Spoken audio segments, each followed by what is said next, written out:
Yeah, DB. Oh, just cleaning out the deadwood. Okay. Look, Mr. Cannell, I just can't afford to be without work right now, not even for a day. I've got a mother and 2 kid sisters. More good luck telegrams. Well, you know how it is. I've just got to keep on working, see? Sorry, sister. I was sent down here to clean house. I told you I can't use your column anymore. It's lavender and no lace. Send those other people in. I'll tell you what I'll do. I get $30 a week. I'll take 25, 20 if necessary. I'll do anything you say. It isn't the money. We're after circulation. What we need is fireworks. People are going to hit with sledgehammers. Start arguments. Oh, I can do that. I know this town inside out. Oh, give me a chance, All please. right, come in. Cashier's got your check. Who are these people? Gibbs, Frawley, Cunningham, Giles. Hey, you sister. Don't forget to get out your last column before you pick up your check.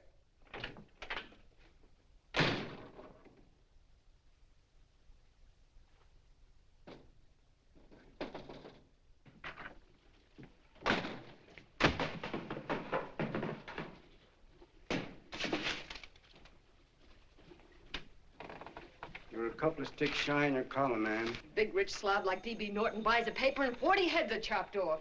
Did you get it, too? Yeah. You too? Oh, Joe. Oh, I'm sorry, darling. Why don't we tear the building down? Before you do, Ann, perhaps you'd better finish this column. Yeah, lavender and old lace. Wait, Joe. Wait. Wants fireworks, huh? Okay.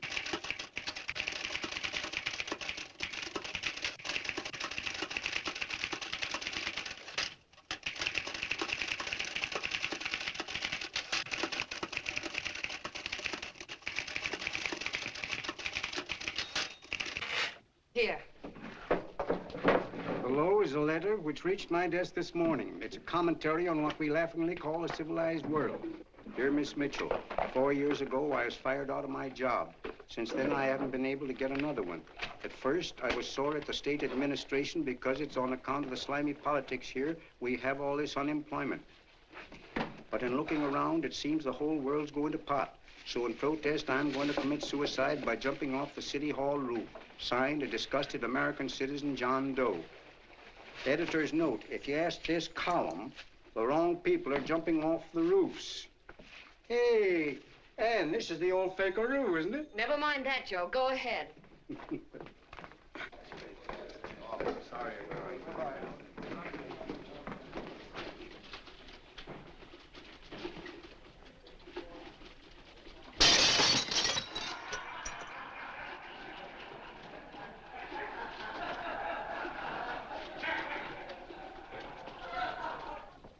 And it's because of the slimy politics that we have all this unemployment here. There it is. That's D.B. Norton's opening attack on the governor. Why, Jim, it's just a letter sent into a column. No, I can smell it. That's Norton. Good morning, gentlemen. Good morning, Governor. Morning, Governor. You're rather early. Governor, did you happen to see this in the new bulletin? Yes.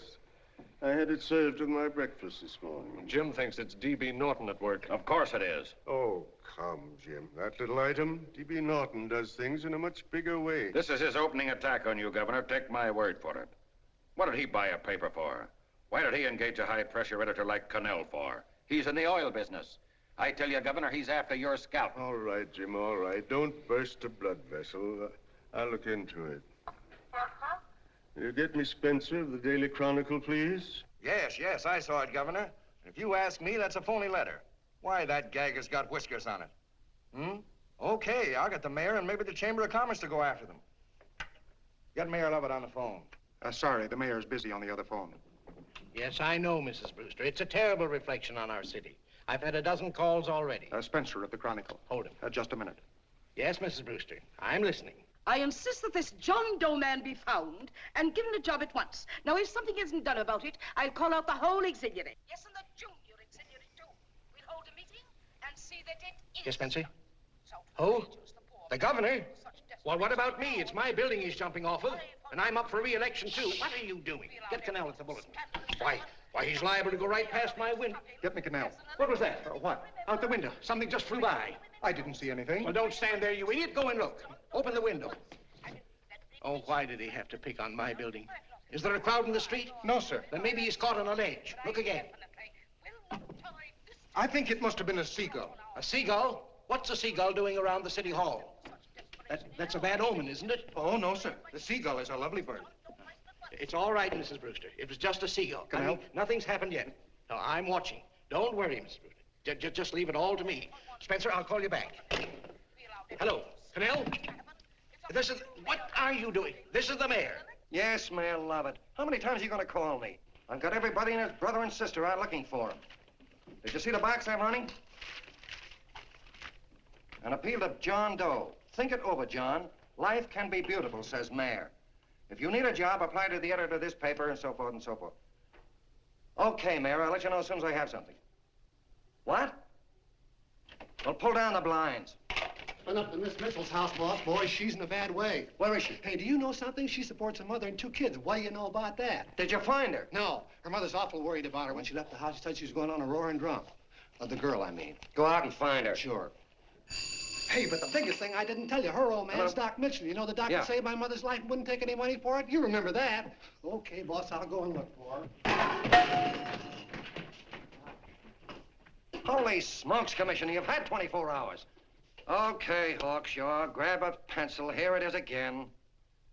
About 5'5", brown eyes, light chestnut hair, and as fine a pair of legs as ever walked into this office.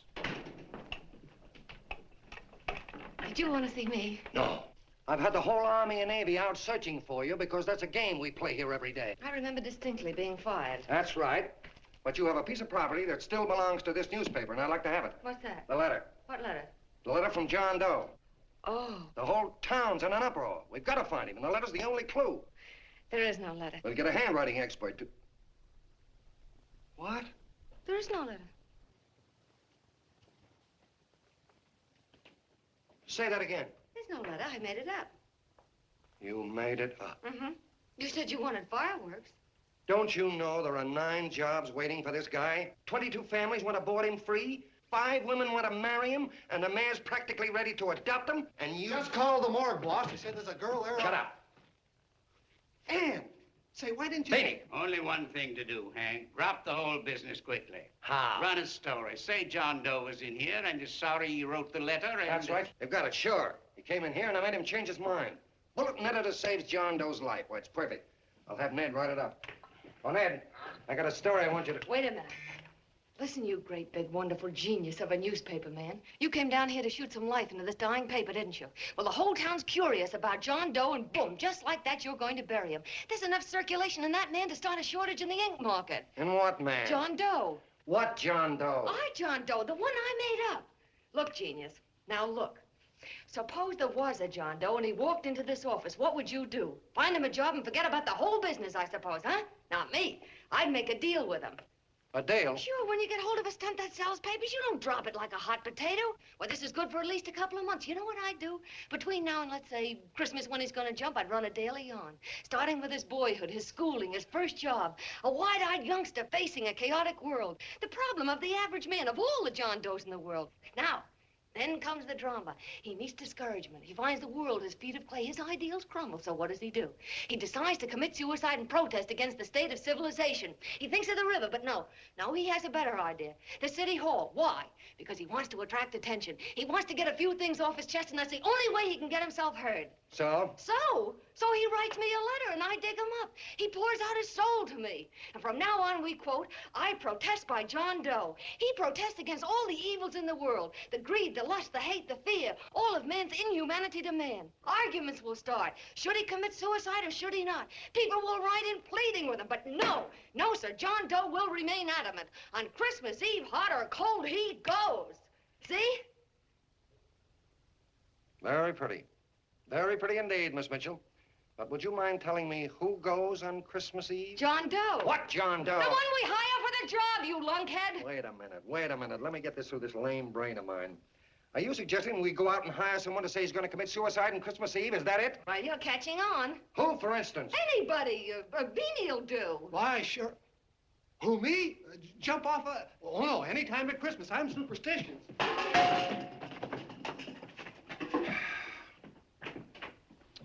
Miss Bishop, do me a favor. Will you go on out and get married and have a lot of babies, but Stay out of newspaper business. Better get that story in, Hank. It's getting late. You're supposed to be a smart guy. If it was raining $100 bills, you'd be out looking for a dime you lost someplace. Holy smokes, wasting my time listening to this mad woman. Look, Chief, look at the Chronicle. It's running on John Doe. They say it's a fake. Why, the no good the John Doe story, amateur journalism. It's palpably phony. It's a wonder anyone is taking it serious. What do you think of those guys? That's fine. That's fine. Now fall right into their laps. Go ahead. Say John Doe walked in and called the whole thing off. You know what that's going to sound like on top of this. That's all, Ned. Thank you. All right. Amateur journalism, huh? Why, that bunch of sophomores, I can teach them more about... Hey, boss, get a load of this. What? Look. What do they want? They all say they wrote the John Doe letter.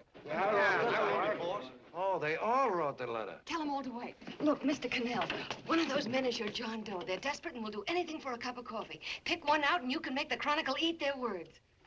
I'm beginning to like this. If you ask me, Hank, you're playing around with dynamite. No. The gal's right. We can't let the Chronicle get the laugh on us. We've got to produce a John Doe now. Amateur journalism, huh? I'll show those guys. Sure, and there's no reason for them to find out the truth either, because naturally, I won't say anything. Okay, sister, you get your job back. Plus a bonus. What bonus? Or the bonus of $1,000 the Chronicle was going to pay me for this little document. You'll find it says that I, Ann Mitchell, hereby certify that the John Doe letter was created by me. I can read. Sorry. You think this is worth $1,000, do you? Oh, the Chronicle would consider it dirt cheap. Packs everything, including a gun. Okay, sister, you got yourself a deal. Now let's take a look at the candidates. The one we pick has got to be the typical average man. Typical American that can keep his mouth shut. Show me an American who can keep his mouth shut and I'll eat him. Okay, Beanie, bring him in one at a time.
Did you write that letter to Miss Mitchell? No, I didn't. What are you doing up here, then? Well, the paper says there were some jobs around loose. Thought there might be one left over. Had any schooling? Yeah, a little. What do you do when you work? I used to pitch. Baseball? Yeah, so my wing went bad. Where'd you play? Bush leagues, mostly. How about family? Got any family? No. Oh, just traveling through, huh? Yeah, me and a friend of mine. He's outside. Looks all right. It's perfect, a baseball player. What could be more American? I wish he had a family, though. Be less complicated without a family. Look at that face, it's wonderful. They'll believe him. Come on. What's your name? Willoughby. John Willoughby. Long John Willoughby, they called me in baseball. Would you like to make some money? Yeah, maybe. Would you be willing to say you wrote that letter and stick by it?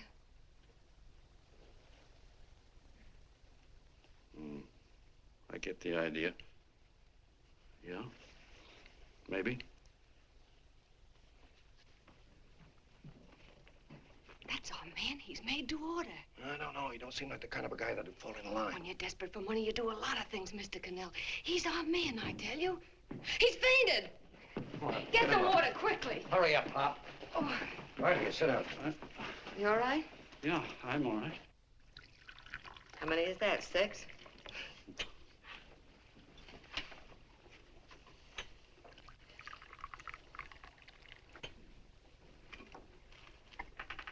Pretty hungry, weren't you? All this John Doe business is batty, if you ask me. Well, nobody asked you. Trying to improve the world by jumping off buildings. You couldn't improve the world if the buildings jumped on you. Don't mind the colonel. He hates people. He likes you well enough to stick around. Well, that's because we both play doohickeys. I met him in a boxcar a couple of years ago. I was fooling around with my harmonica, and he comes over and joins in. I haven't been able to shake him since.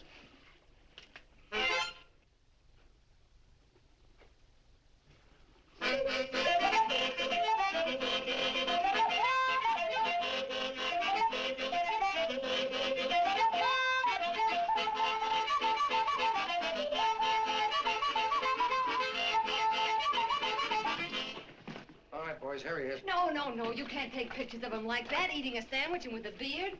But he's going to jump off a building. Yes, but not because he's out of a job. That's not news. This man's going to jump as a matter of principle. Well, maybe you're right. We'll clean him up and put him in a hotel room under bodyguards. We'll make a mystery out of him.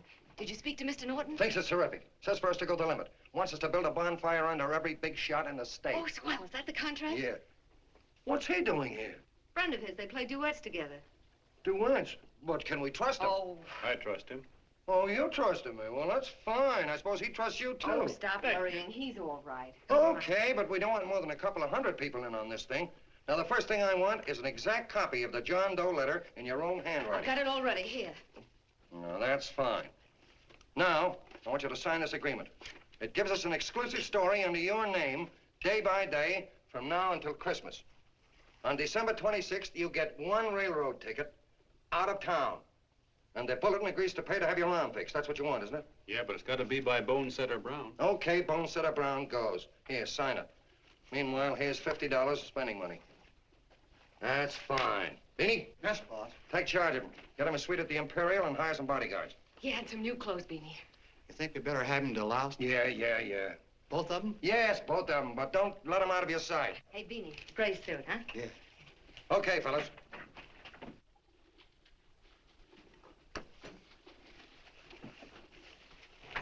Take it easy, John Doe. And you start pounding that typewriter. Oh, boy, this is terrific. No responsibilities on our part, just statements from John Doe, and we can blast our heads off. Before you pop too many buttons, don't forget to make out that check for $1,000. Okay, fellas, now, let me see. You sit outside the door. Nobody comes in, see? You two fellas sit in here. Hey, pretty nifty, huh? You ain't gonna get me to stay here. Sure you are. No, sir. That spot under the bridge where we slept last night's good enough for me. Say, what'll I do with this baggage? Well, stick him in the bedroom. Give me mine. I ain't staying. You know, we were headed for the Columbia River country before all this John Doe business came up. You remember that, don't you? Sure, I remember. Say, your ears popped coming up in the elevator. Mine did. All along, John. I tell you, it's no good. You're gonna get used to a lot of stuff that's gonna wreck you. Why, that $50 in your pocket's beginning to show up on you already. And don't pull that on me, neither. Stop worrying, Colonel. I'm going to get my arm fixed out of this. Hey, here's some cigars the boss sent us. Have one. Hey, Help cigars. yourself. No.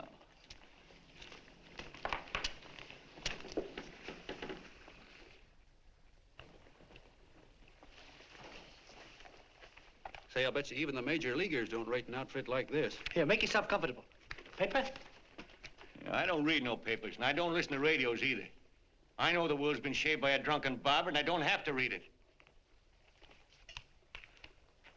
I've seen guys like you go under before. Guys that never had a worry. Then they got a hold of some dough and went goofy. The first thing that happens to a guy... Hey, did you get a load of the bedroom? No.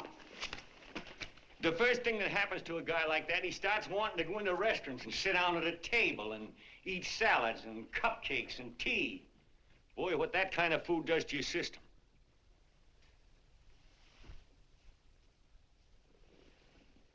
The next thing the dope wants is a room. Yes, sir, a room with steam heat and curtains and rugs. And before you know it, he's all softened up and he can't sleep unless he has a bed. Hey, stop worrying, Colonel. $50 ain't gonna ruin me. I've seen plenty of fellas start out with $50 and wind up with a bank account. Hey, what's the matter with the bank account anyway? And let me tell you, Long John, when you become a guy with a bank account, they got you. Yes, sir, they got you. Who's got him? The helots. Who? Hey, there's the City Hall tower I was supposed to jump off of. It's even higher than this. Who's got him? The helots. Woo! Hey, wait a minute! You're not supposed to jump till Christmas Eve. Do you want to get me in a jam? If it's going to get you in a jam, I'll do you a favor. I won't jump. And when they got you, you got no more chance than a road rabbit. Hey, who'd you say was gonna get him? Say, is this one of those places where you ring if you want something? Yeah, just use the phone. Boy, I've always wanted to do this.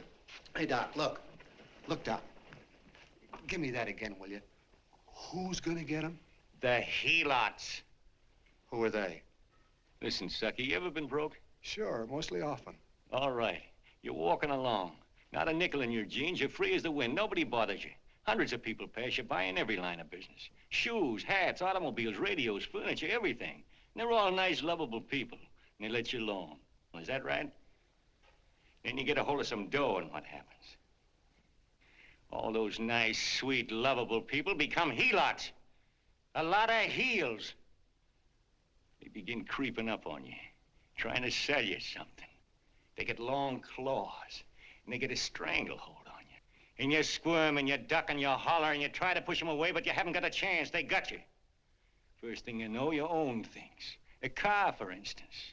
Now your whole life is messed up with a lot more stuff. You get license fees, and number plates, and gas, and oil, and taxes, and insurance, and identification cards, and letters, and bills, and flat tires, and dents, and traffic tickets, and motorcycle cops, and courtrooms, and lawyers, and fines, and 1,000,001 other things. And what happens? You're not the free and happy guy you used to be. You gotta have money to pay for all those things. So you go after what the other fellas got. And there you are. You're a helot yourself.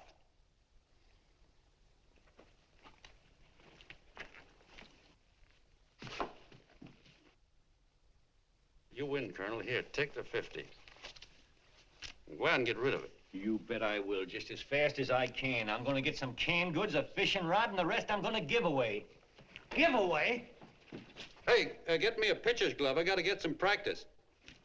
Say, he's giving it away. I'm gonna get me some of that. Hey, come back here, you helot. Will you send up 5 hamburgers with all the trimmings, 5 chocolate ice cream sodas, and 5 pieces of apple pie? No, apple with cheese. Yeah, thanks.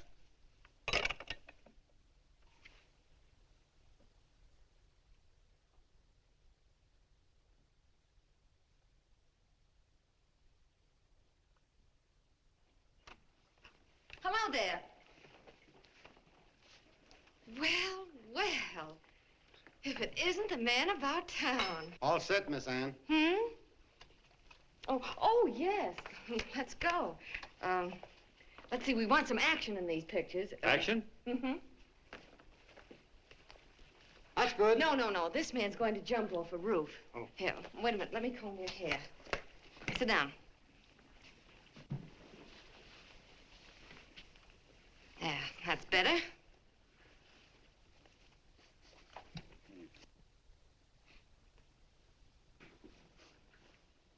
You know, he's got a nice face, hasn't he? Yeah, he's pretty. Yeah, sit down. Quiet, egghead. All right, now a serious expression. Can't. I'm feeling too good. Oh, come on now. This is serious. You're a man disgusted with all of civilization. With all of it? Yes, you're sore at the world. Come on now. Oh, crabby guy, huh? Yeah. No.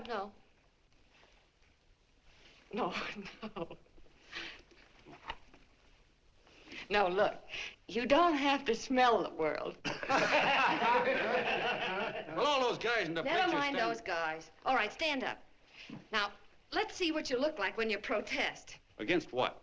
Against anything. Just protest. You got me. Oh, look, I'm the umpire, and you just cut the heart of the plate with your fast one, and I called it a ball. What would you do? Oh, you did, huh? Yeah. Why can't you call him right, you boneheaded... Grab it, Eddie, grab it!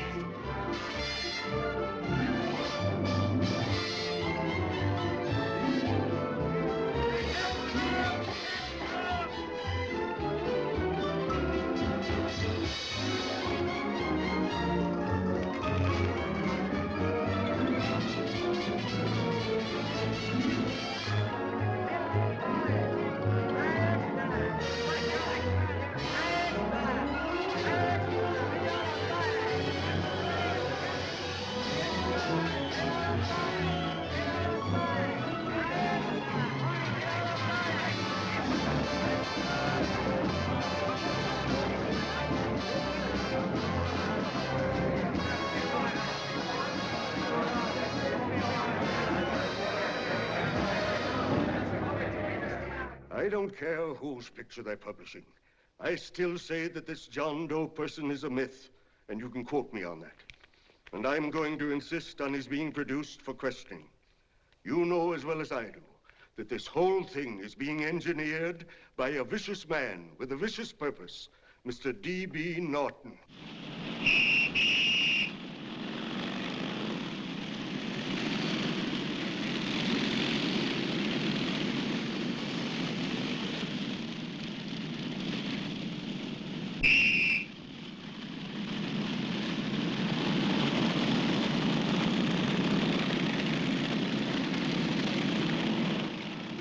And Miss Mitchell are at the house, sir. Oh, they are? All right, come on. Personally, I think it's just plain stupidity to drop it. Now, you should see his fan mail, thousands. Why, it's going over like a house afire. What are you afraid of, Canal? It's doubled our circulation. Yeah, but it's got everybody sore. Ads are being pulled. The governor's starting a libel suit. What's more, they all know John Doe's a phony, and they insist on seeing Well, what about it? Let them see him. We'll go on one better. They can also hear him. You own a radio station, Mr. Norton. Why not put him on the air? Watch out for this damn DB. She'll drive you batty. Oh, Look, what? we can't let him get to this Bush League pitcher and start pumping him. Good night. Now, tell him what that screwball might do. I walk in yesterday, here he is, standing on a table with a fishing pole, fly casting. Take my advice and get him out of town before this thing explodes in our faces. If you do, Mr. Norton, you're just as much of a dumb cluck as he is. Excuse me. No, you got yourself a meal ticket and you hate to Sure, let go. it's a meal ticket for me, I admit it, but it's also a windfall for somebody like Mr. Norton who's trying to crash national politics. That's what you bought the newspaper for, isn't it? You want to reach a lot of people, don't you? Well, put John Doe in the air and you can reach 130 million of them. He can say anything he wants and they'll listen to him. All right, we'll forget the governor and the mayor and all the small fry like that. This can arouse national interest. If he made a hit around here, he can do it every place else in the country. And you'll be pulling the strings, Mr. Norton. Go down to the office and arrange for some radio time. What, DB, you're not going to As fall... soon as possible. Okay. I just came in to get warm myself. Come on, let's go. Don't you go. I want to talk to you.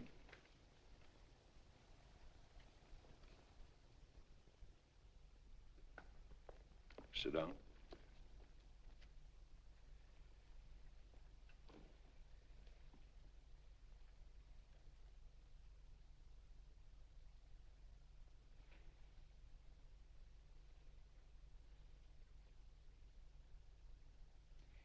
Hey, this John Doe idea was yours, huh? Yes, sir.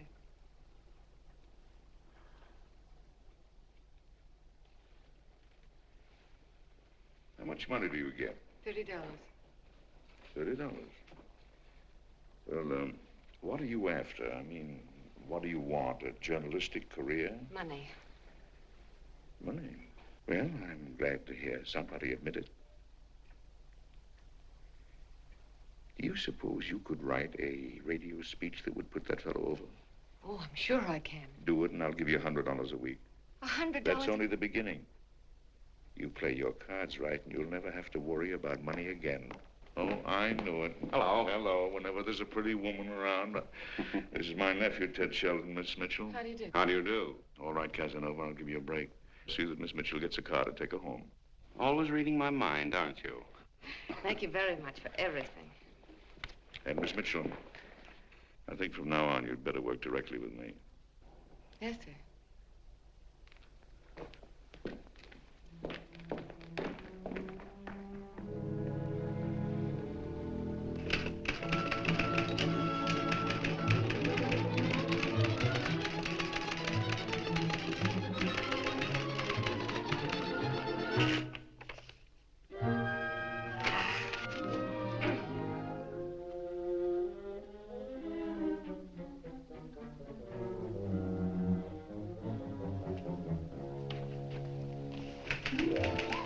Hey! Oh, I thought you were asleep. We just nice it is.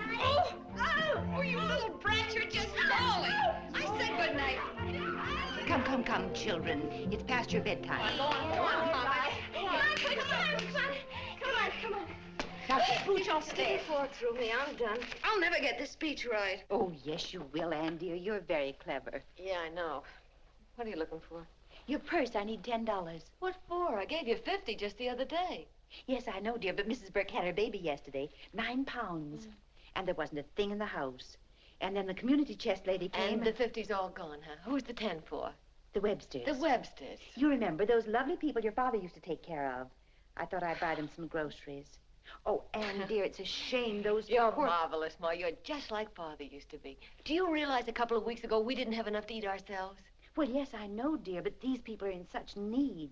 And we have plenty now. If you're thinking of that $1,000, forget it. It's practically all gone. We owed everybody in town. Now, you just got to stop giving all your money away. Oh, Anne, dear. Oh, I'm sorry, Ma. Oh, don't pay any attention to me. I guess I'm just upset about all this. Gee whiz, here I am with a great opportunity to get somewhere, to give us security for once in our lives, and I'm stuck. If I could put this over, your Mrs. Burke can have 6 babies. You mean this speech you're writing? Yeah, I don't know. I simply can't get it to gel. I created somebody who's going to give up his life for a principle. Hundreds of thousands of people are going to listen to him over the radio. And unless he says something that's, well, that's sensational, it's just no good. Well, honey, of course, I don't know what kind of a speech you're trying to write, but judging from the samples I've read, I don't think anybody will listen. What? Darling, there's so many complaining political speeches. People are tired of hearing nothing but doom and despair on the radio. If you're going to have him say anything, why don't you let him say something simple and real, something with hope in it? If your father were alive, he'd know what to say. Oh, yeah. Father certainly would. Wait a minute. Hmm?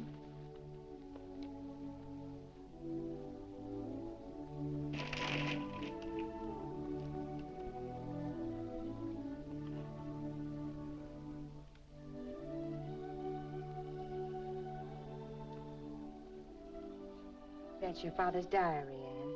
Father's... I never knew he had a diary. There's enough in it for 100 speeches. Things people ought to hear nowadays. You'll be careful of it, won't you, dear? It's always helped to keep your father alive for me. You bet I will, Ma.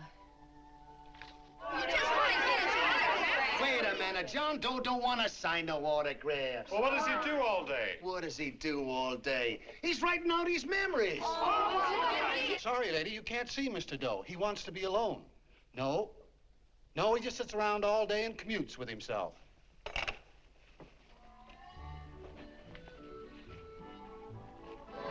Oh!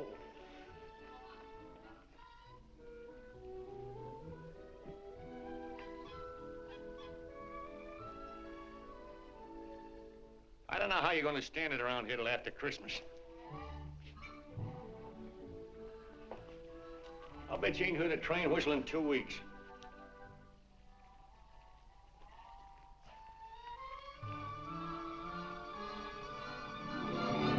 Steve, right!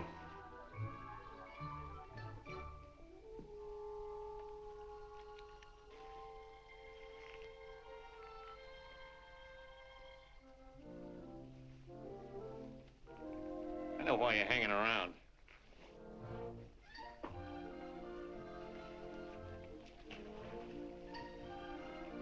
You're stuck on the girl.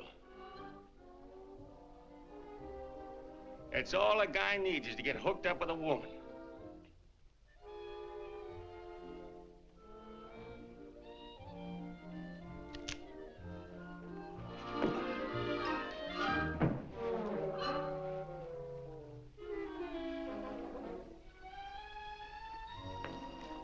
What was that, a single?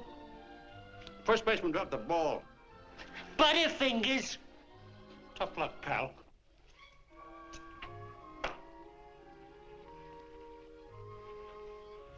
Guy has a woman on his hands. First thing he knows, his life is balled up with a lot more things. Furniture.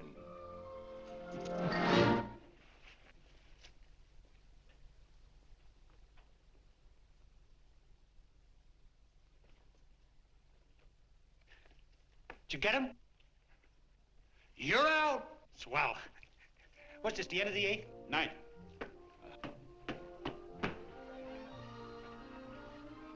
Hey, Beanie, there's a couple of mugs from the Chronicle snooping around out here. Huh. Come on, Angel Face. Gangway. What's the score, Angel Face? 3-2, our favor. Gee, that's great.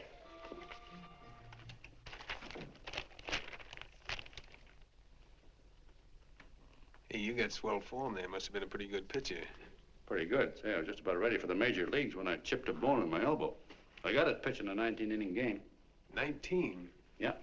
There was a major league scout there watching me, too. And he came down after a game with a contract. You know what? I couldn't lift my arm to sign it. I'll be okay, though, as soon as I get it fixed up. It's too bad. What do you mean, too bad? Huh? Oh, that you'll never be able to play again. What are you talking about? I just told you I was gonna get Well, you know how they are in baseball if a guy's mixed up in a racket. Racket? What do you mean? Well, I was just thinking about this John Doe business. Why, as soon as it comes out it's all a fake, you'll be washed up in baseball, won't you? Yeah. Hey, doggone. I never thought about that.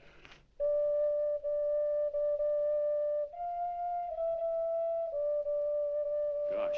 And another thing, what about all the kids in the country? The kids that idolize ball players. What are they gonna think about you? Yeah. Hey, Colonel. Did you hear that? I gotta figure some way out of this thing. The elevators are still running. I know one way you can do it. How? Well, when you get up there on the radio, all you have to do is to say the whole thing's a frame-up. Make you a hero sure as you're born. Yeah, but how am I gonna get my arm fixed? Well, that's a cinch. I know somebody that'll give you $5,000 just to get up on the radio and tell the truth. $5,000? Yeah, $5,000, and he gets it right away. You don't have to wait till Christmas. Look out, Long John. They're closing in on you. Say, who's putting up this dough? Fellow runs the Chronicle. Here's the speech you make, and it's all written out for you. $5,000. Holy mackerel, I can see the helots coming, the whole army of them. It's on the level.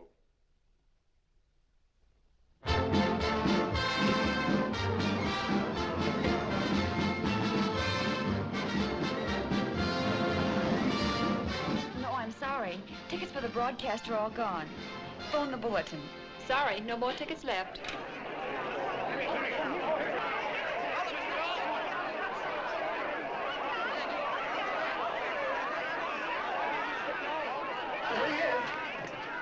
Hello, John. All set for the big night? Swell. Turn around. One moment. Now stand still. Hold it, Mr. Doe. Hold it. Big smile, Mr. Doe. That's swell. Okay, Jeannie, that's All right, all. Take him stand out. here. Come on, Now, look, John, here's the speech. It's in caps and double-spaced. You won't have any trouble reading it. Not nervous, are you? No. Of course not. He wouldn't be. Who? John Doe, the one in there. Hey, don't let your knees rattle. It picks up on the mic. Oh, Beanie, you needn't be nervous, John. All you have to remember is to be sincere. Pick up that phone, Miss Mitchell. It's for you. Okay. Hello? Yes, Mother. Oh, thank you, darling. Oh, there he is, the poor dear man. Oh, good luck to you, Mr. Doe. We want you to know that we're all for you. The girls all decided that you're not to jump off any roof at all. Even if we have to, we'll stop it. You got the speech I gave you? Yeah. Now, look. I'll give this money to the colonel just as soon as you get started. We'll have a car waiting at the side entrance for you. Okay. How'd you get in here? Huh? Oh, I just came in to wish him luck. Come on, out. Mother says good luck, too. John, when you read that speech, please believe every word of it. He's turned out to be a wonderful person, John. Who? John Doe, the one in the speech. Oh. You know something? I've actually fallen in love with him. All right, there he is, sister. Now, come on, plenty of bone. What's the idea? No, that's too much. That's not so much. Come on, that's it. Oh, this is no time for cheap publicity, Mr. Cannell. Listen, if that guy lays an egg, I want to get something out of it. I'm getting a Jane Doe ready. Oh, come on. Here. Will you, fellas? Here you Give me a are. All right, chance. that's I have to raise just one more. No, that's fine, honey. You go ahead. After you've interviewed her, everybody, go ahead. How you doing? Oh. All right, Benny, bring him in. Holy smoke, a half a helot. There you are, boss, just like you ordered. Symbols of little people. Okay, get him up. All right, young fella. This is ridiculous, Mr. Cannell. Come on, give me a chance. The man's on the air. One shot. Oh, fellas, I told you could have all the pictures you want afterwards. No, come on, afterwards. You can have a... Come on, that's right. Afterwards, you can get all the pictures you want. Thank you very much. Come on, will you? Afterwards, that's right. Come on, Snooks, you better bail out. Okay, goodbye, Mr. Doe. Beanie. All right. Better get ready. 1 minute to go. Wow, 1 minute to go and the score is nothing to nothing. Now, please, John, You won't let me down, will you? Will you? Of course you won't. If you'll just think of yourself as the real John Doe. Listen, everything in that speech are things a certain man believed in. He was my father, John. When he talked, people listened. And they listened to you, too. Funny. You know what my mother said the other night? She said to look into your eyes, that I'd see Father there. Hey, what do you say? Okay, we're coming. Come on. Now, listen, John, you're a pitcher. Now get in there and pitch. Good luck. Give him room, let him through. Come on.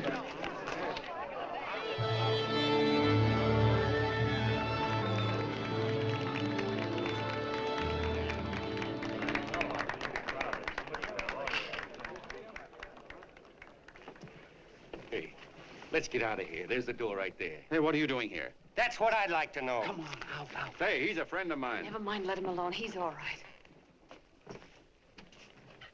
I'll be right over there pulling for you. No, John, over here.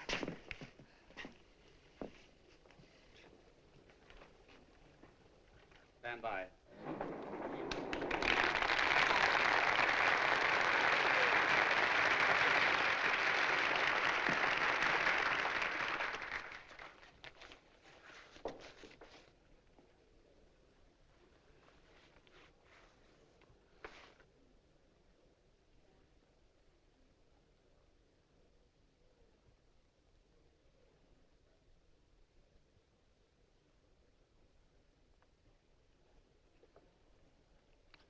Phone the Chronicle. Tell them to start getting those extras out.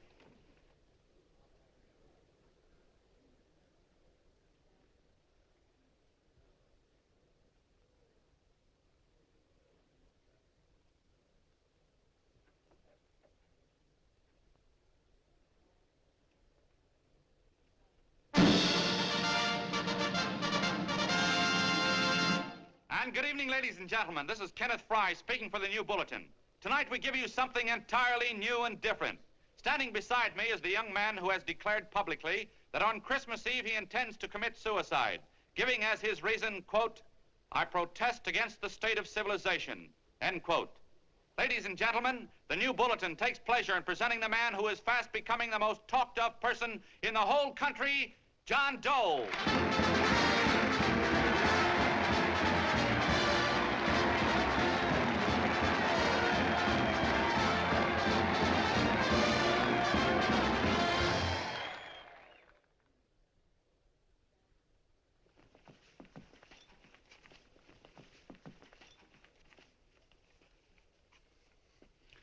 Ladies and gentlemen,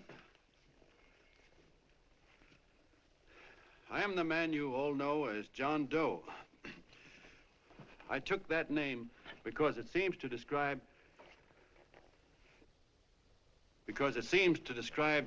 the average man. And that's me. And that's me.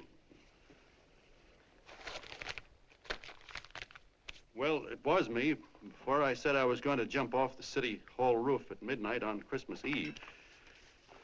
Now I guess I'm not average anymore. Now I'm getting all sorts of attention. From big shots, too. We've been double-crossed. The mayor and the governor, for instance. They don't like those articles I've been writing. You're an imposter, young fellow. That's a pack of lies you're telling. Who wrote that speech for you? Benny, get that guy. Hey, Ken.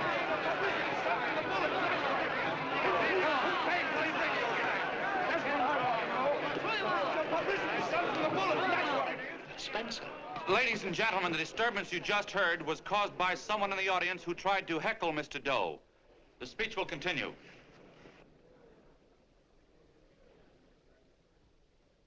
Well, people like the governor and that fellow there can stop worrying. I'm not going to talk about them. I'm going to talk about us, the average guys, the John Does. If anybody should ask you what the average John Doe is like, you couldn't tell him because he's a million and one things. He's Mr. Big and Mr. Small. He's simple and he's wise. He's inherently honest, but he's got a streak of larceny in his heart. He seldom walks up to a public telephone without shoving his finger into the slot to see if somebody left a nickel there.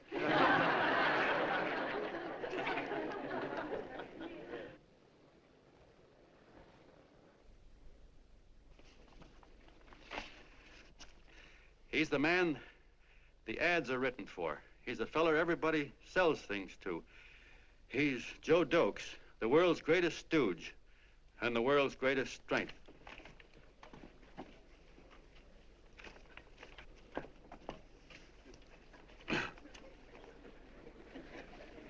Yes, sir. Yes, sir, we're a great family, the John Does.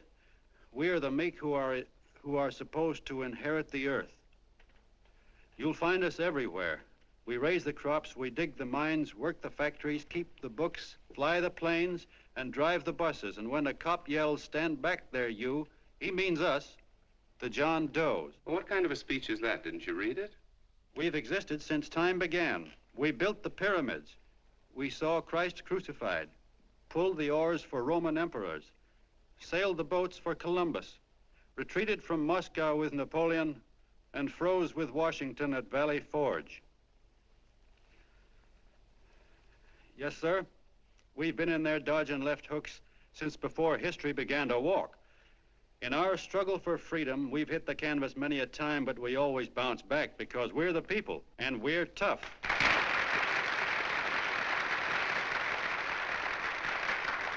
They've started a lot of talk about free people going soft, that we can't take it.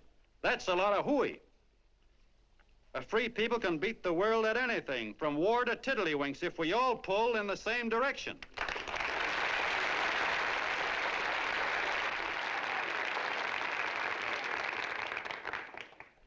I know a lot of you are saying, "What can I do? I'm just a little punk. I don't count." Well, you're dead wrong. The little punks have always counted, because in the long run, the character of a country is the sum total of the character of its little punks.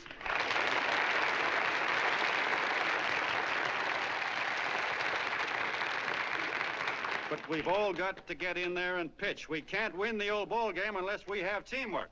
And that's where every John Doe comes in.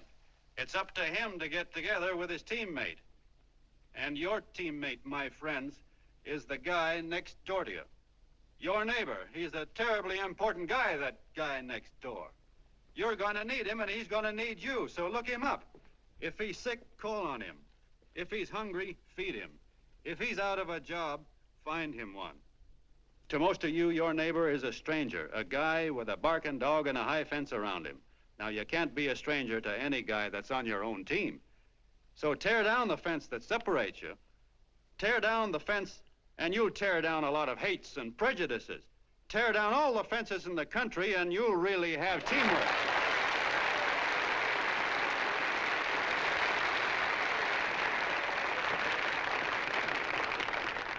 I know a lot of you are saying to yourselves, he's asking for a miracle to happen. He's expecting people to change all of a sudden. Well, you're wrong. It's no miracle. It's no miracle because I see it happen once every year, and so do you, at Christmas time. There's something swell about the spirit of Christmas, to see what it does to people, all kinds of people. Now, why can't that spirit, that same warm Christmas spirit, last the whole year round? Gosh, if it ever did, if each and every John Doe would make that spirit last 365 days out of the year, we'd develop such a strength, we'd create such a tidal wave of goodwill that no human force could stand against it. Yes, sir, my friends. The meek can only inherit the earth when the John Does start loving their neighbors. You better start right now. Don't wait till the game is called on account of darkness. Wake up, John Doe. You're the hope of the world.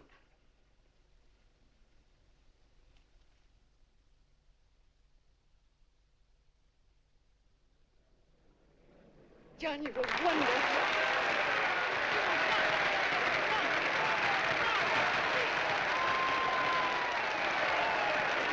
Let's get out of here. Now you're talking.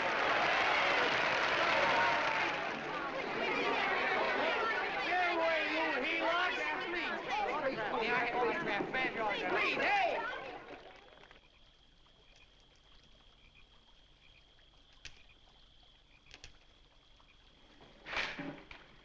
I knew you'd wake up sooner or later.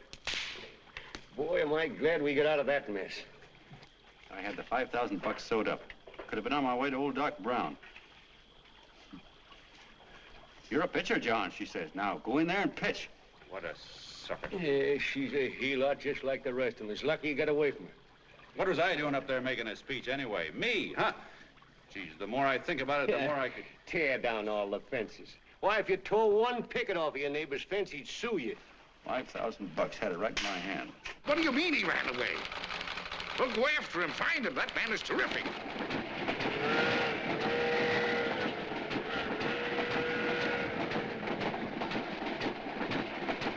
Columbia River, here we come.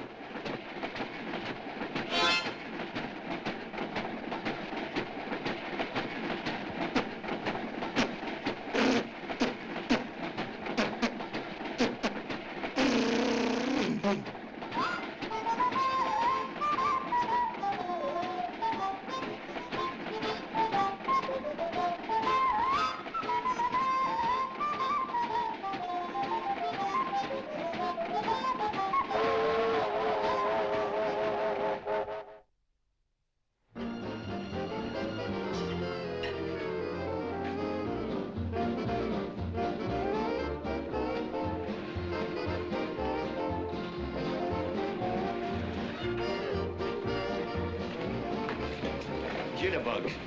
Yeah. Say, how much money we got left? 4 bits. Better make it donuts, huh? Yeah.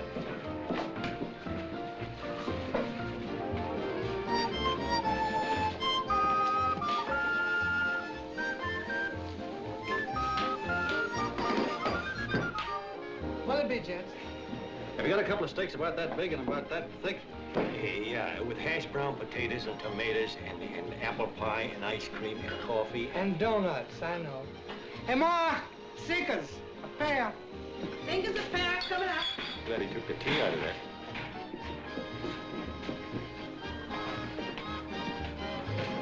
Hey, look. Join the John Doe Club. John Doe Club?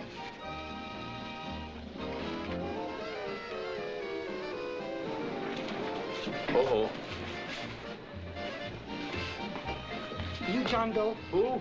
John Doe. Ah, you need glasses, buddy. Oh, but gee, it's a spitting image of John Doe. Yeah, but his name is Willoughby. Oh, I'm John Willoughby. I'm a baseball player. Sure. Oh, no, I'd know that voice anyway. You can't kid me.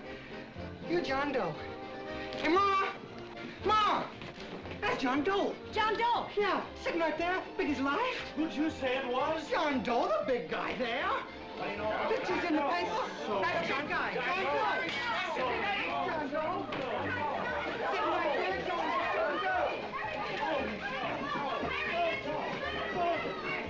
Doe. Hey, operator. Dan's Beanery. Look, call everybody in town. John Doe was just in my place. Yeah, he ordered donuts.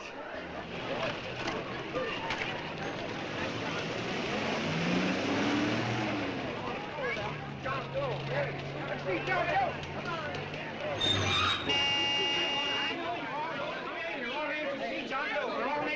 My office is packed like a sardine box. What does John Doe look like, Mr. Mayor? Oh, he's one of those great big outdoor type men. No, you can't see him. You didn't vote for me the last time. Shame on you. What are you doing there? Get off my front porch anyhow. Mr. Norton come yet?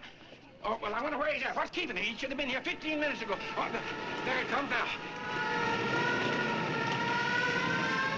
Now, everybody on your dignity. Don't do anything to disgrace us. A little town, but we got to show off. Better let me talk to him. All right, but present it to him as a great cause for the common man. Ah, here he comes. Now, give him room down there. Give him room, folks. Come on, now. Come on, here he comes. Here he comes. Here's Mr. Norton. How do you do, Mr. Norton? I'm Mayor Hawkins. Here, Mr. Norton.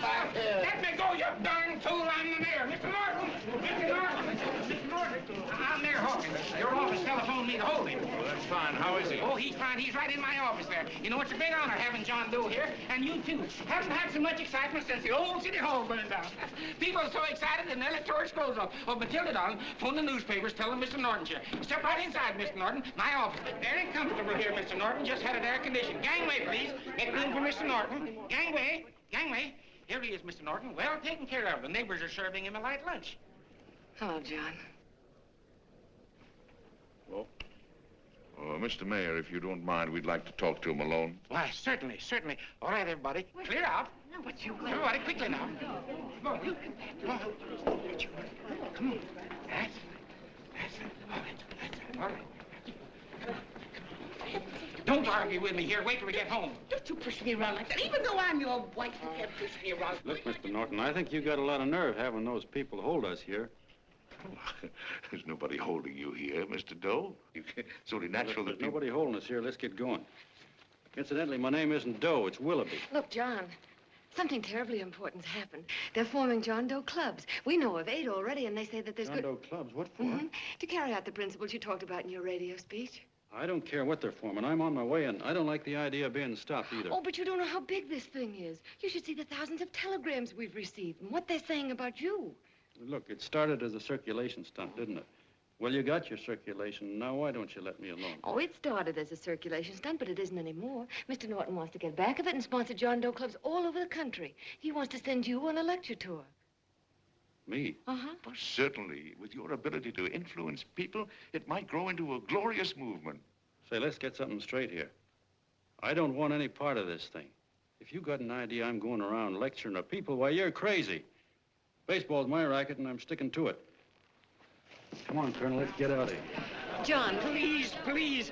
I just got rid of one crowd. Oh, but please, Mr. Mayor, tell him the John Doe Club wants to talk to him. Let them in, Mr. Mayor. Let them come in. Okay, folks, but remember your manners. No stampeding. Walk slow, like you do when you come to pay your taxes.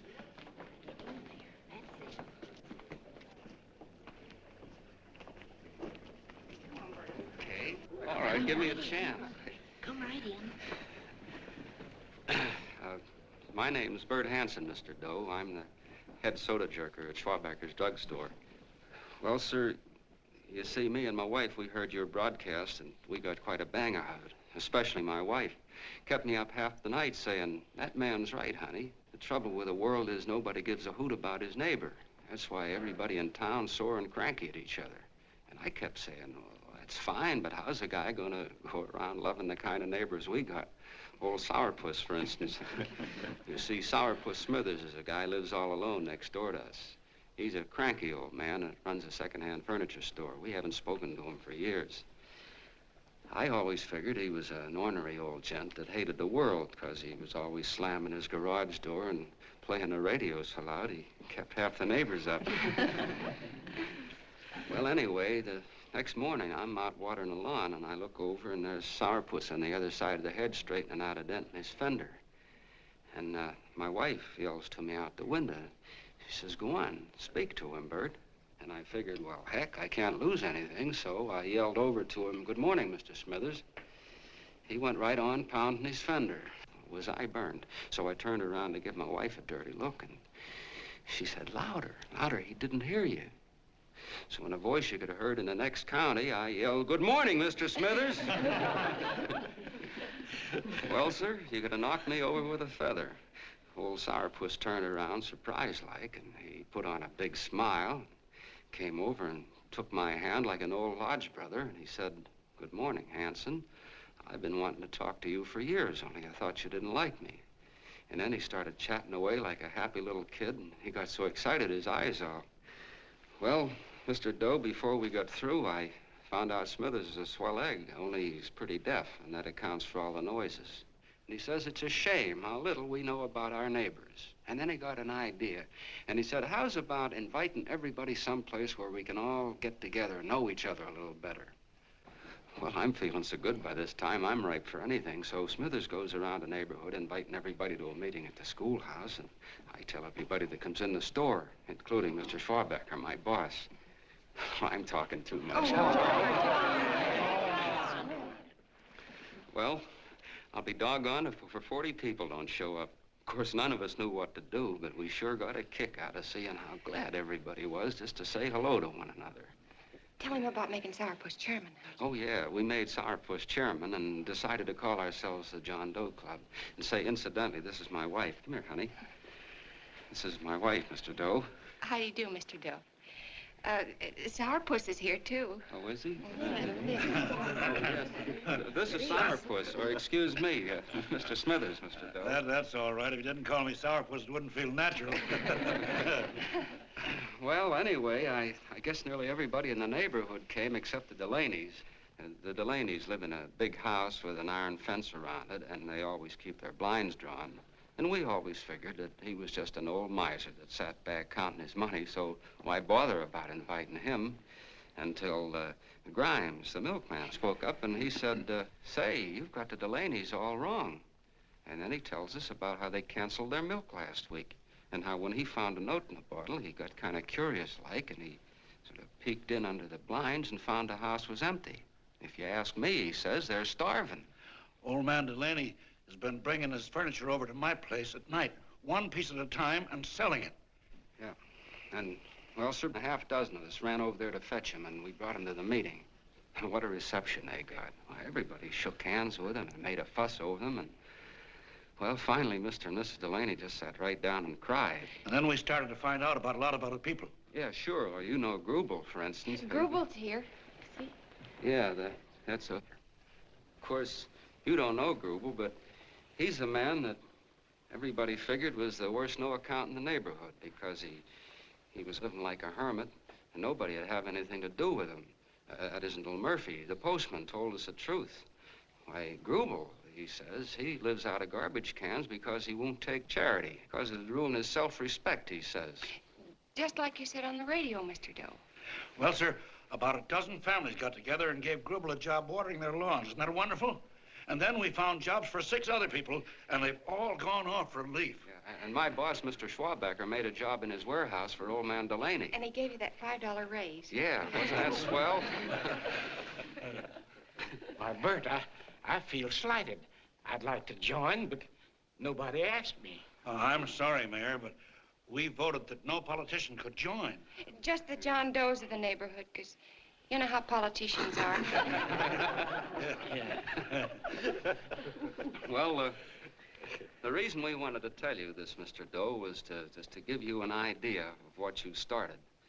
And from where I'm sitting, I don't see any sense in you jumping off any building. No. Well, thank you for listening. Goodbye, Mr. Doe.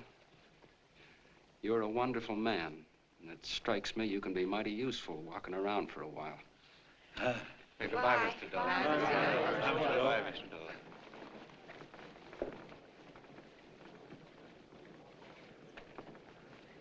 I'm Mrs. Delaney, Mr. Doe, and God bless you, my boy.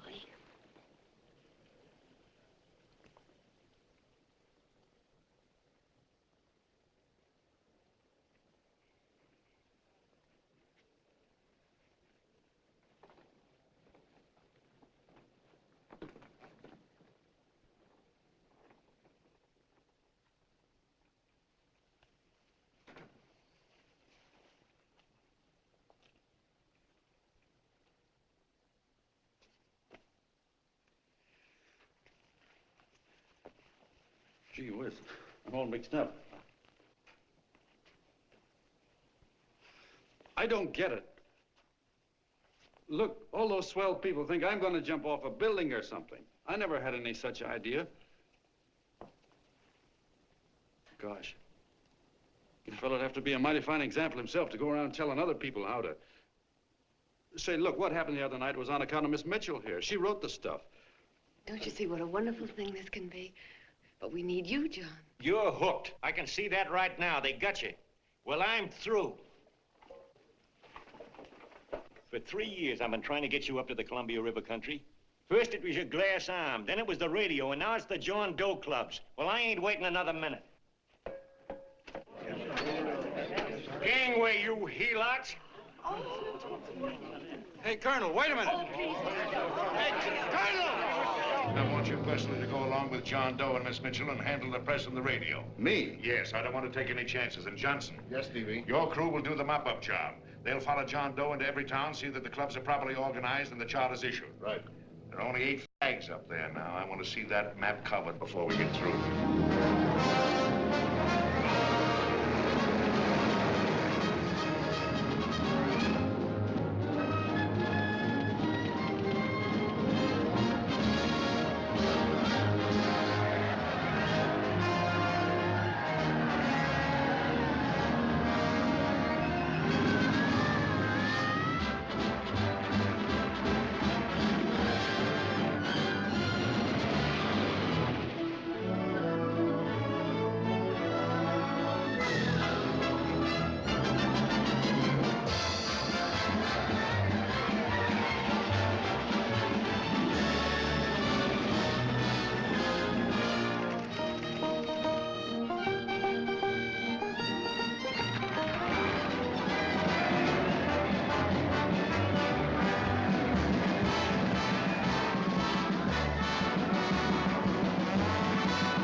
going like wildfire.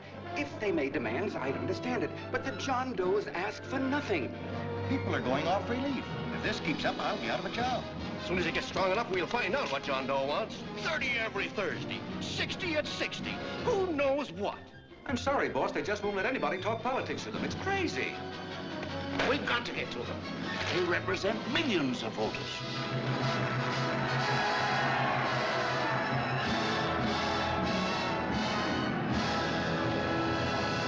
I tell you, ladies and gentlemen, this thing has been nothing short of a prairie fire. We've received so many applications for charters to the John Doe clubs, we haven't been able to take care of them. I'd hate to have that many pins stuck in me. This John Doe convention is a natural. It's going to put our city on the map. Why, over 2,400 John Doe clubs are sending delegates. Can you imagine that? You, Mr. Mayor, will be the official host. You will make the arrangements for decorating the city, parades, and a reception for John Doe when he gets home. And don't wear your high hat. No high hat? No high hat. And from you, Cannell, I want a special John Doe edition every day until the convention is over. And now, if you will, please step into the outer office and look your prettiest because there are photographers there to take pictures of this committee. Don't worry, Libby. Everything will be taken care of. Isn't it all too wonderful? Gather down here tonight, school now, get a nice rug. Oh, Mr. Mayor, would you step down in front row, please? You ladies get close to him. That's it. Well, I don't get it. Get what? Look, DB, I'm supposed to know my way around. This John Doe movement has cost you a fortune. Now, this convention is going to cost plenty. Well? Well, I'm stuck with 2 and 2, and I'm a sucker if I can make 4 out of it. Where do you come in? You'll have the satisfaction of knowing that my money has been spent for a worthy cause. I see. I better stick to running the paper, huh? I think maybe you better had. And Cannell, I'd like to have the John Doe contract, all the receipts for the money we advanced him with the letter Miss Mitchell wrote, for which I gave her $1,000. Yes, sure. Well, we leave for the airport. Half an hour. Is that Johnny boy's room? Better hustle him up. He'll be ready on time. He's packing now. Ah, good. Did you see his picture on the cover of Time? Yeah. I gotta give you credit, Annie girl. I've handled a good many big promotions in my time. Everything from a World's Fair to a channel swimmer. But this one has certainly got me spinning. And now a John Doe convention. Wow. Say, if you could only get him to jump off the City Hall roof on Christmas Eve, I'd guarantee you 500,000 people there. Charlie. Hmm? What do you make of him? Oh, Johnny boy? Well, I don't know what angle you want, but I'll give it to you quick. Number 1, he's got great yokel appeal, but he's a nice guy. Number 2, he's beginning to believe he really wrote that original suicide letter that you made up. Number 3, he thinks that you're Joan of Arc or something. Yeah, I know. Number 4, well, you know what number 4 is. He's nuts about you. Yeah, it's running out of his ears. You left out number 5. We're all heels, me especially. Holy smoke. Come in.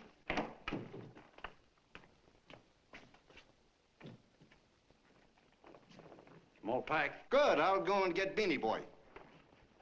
Okay, Charlie boy.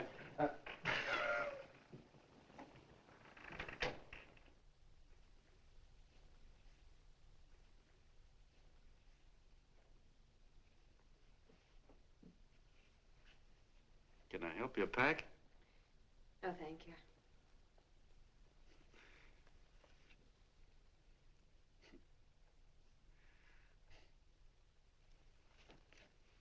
You care if I sit down out here? No.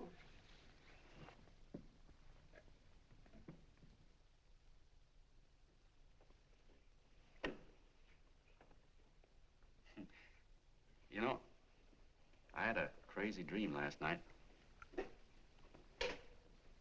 It was about you. About me?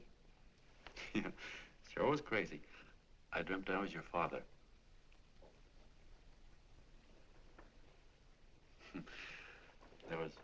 There was something I was trying to stop you from doing. So I got up out of bed and I walked right through the wall here, right straight into your room. You know how dreams are. And there you were in bed. But you're a little girl, you know, about 10. And very pretty, too.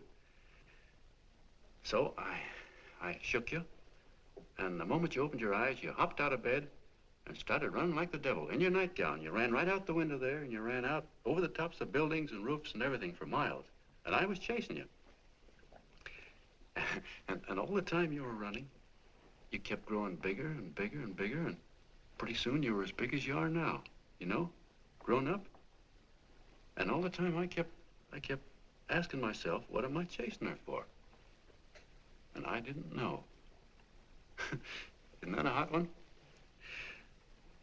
Well, anyway, you ran into some place, and then I ran in after you, and when I got there, there you were, getting married. And the nightgown had changed into a beautiful wedding gown. You sure look pretty, too. And then I knew what it was I was trying to stop you from doing. Dreams are sure crazy, aren't they? Well, would you like to know who it was you were marrying? Oh, a tall, handsome Ubangi, I suppose. No, not that bad. It was that fellow that sends you flowers every day. Yeah, what's his name? Mr. Norton's nephew? Ted Sheldon. Yeah, that's the one. But here's the funniest part of it all. I was the fella up there doing the marrying, you know, the justice of peace or something. You were? I thought you were chasing me. Well, yes, I was, but I was your father then, you see. But the real me, John Doe, or that is, Long John Willoughby, I was the fella up there with the book. You know what I mean? I guess so. Then what happened? Well, I took you across my knee and I started spanking you. That is, I didn't do it. I mean, I did do it, but it wasn't me, you see. I was your father then. Well, I held you across my knee and I said, Annie, I won't allow you to marry a man that's just rich or that has his secretary send you flowers. The man you marry has got to swim rivers for you. He's got to climb high mountains for you. He's got to slay dragons for you. He's got to perform wonderful deeds for you. Yes, sir. And all the time, the guy up there, you know, with the book, me, just stood there nodding his head. And he said, go to it, Pop. Whack her one from me, because that's just the way I feel about it, too. So he said, come on down here and whack her yourself. So I came down and I whacked you a good one, see? Then he whacked you, and I whacked you another one. We both started whacking you like... Well, if you're through whacking her, come on, let's get going. Okay, fellas, right in here. You go out the side entrance, there's a bunch of autograph seekers out front. We'll be down with the bags in a minute. Come on, don't make a government project out of this. Hi, Benny. When's our plane take off again? Couple of minutes. How many people do you think we've talked to already, outside the radio, I mean? Oh, I don't know. About 300,000. 300,000? What makes them do it, Ann? What makes them come and listen and get up their John Doe clubs the way they do? I've been trying to figure it out. Look, John, what we're handing them are platitudes, things they've heard 1,000,000 times. Love thy neighbor, clouds have silver linings, turn the other cheek. It's just a... Yeah, I heard them 1,000,000 times, too, but... there you are. Maybe they're like me, just beginning to get an idea of what those things mean. You know, I never thought much about people before. They were always just somebody to fill up the bleachers. And the only time I worried about them is when they didn't come in to see me pitch. You know, lately I've been watching them when I talk to them. I could see something in their faces. I could feel that they were hungry for something. You know what I mean? Maybe that's why they came. Maybe they're just lonely and wanted somebody to say hello to. I know how they feel. I've been lonely and hungry for something practically all my life.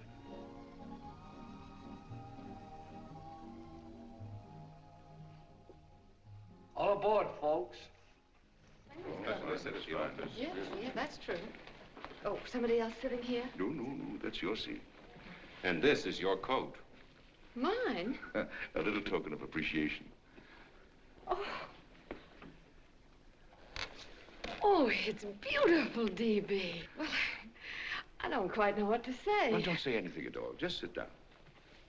Oh. Go ahead, open it.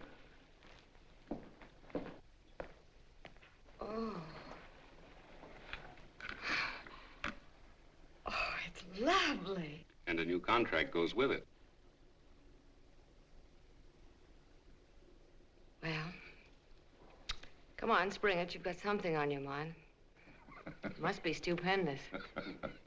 You know, that's what I like about it. Right to the point, like that. All right, Practical Annie, here it is. Tomorrow night, before a crowd of 15,000 people and talking over a nationwide radio hookup, John Doe will announce the formation of a third party. A third party? Yes, the John Doe Party. Devoted entirely to the interests of all the John Does all over the country, which practically means 90% of the voters. He will also announce the third party's candidate for the presidency. A man whom he personally recommends, a great humanitarian, the best friend the John Does have. Mr. D.B. Norton. Yes.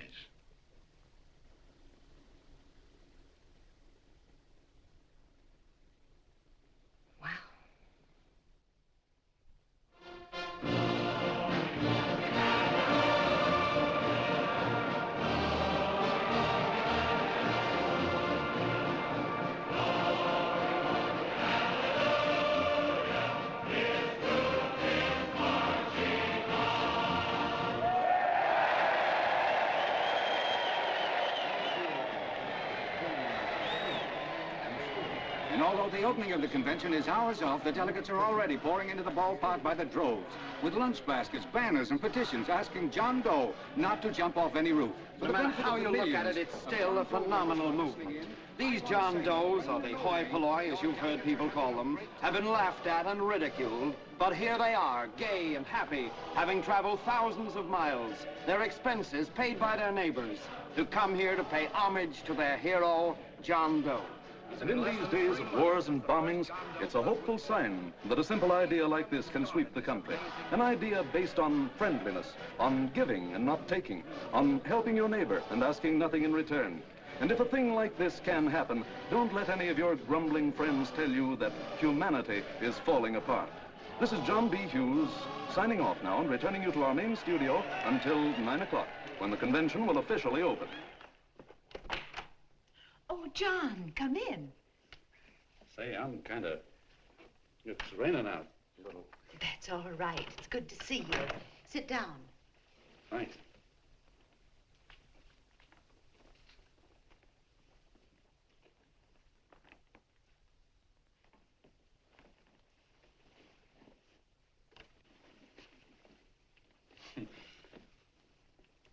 It's for Anne.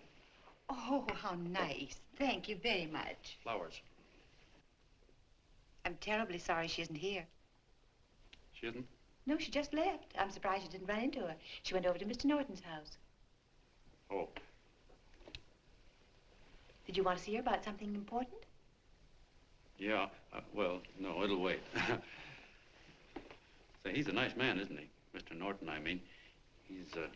He's done an awful lot for the...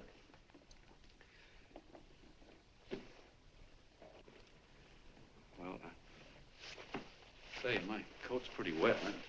I'm afraid I might have wet the couch a little.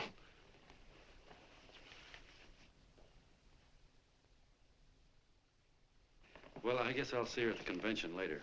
Yes, of course. I'll see that she gets the flowers. Thanks. Good night, Mrs. Mitchell. Good night, John.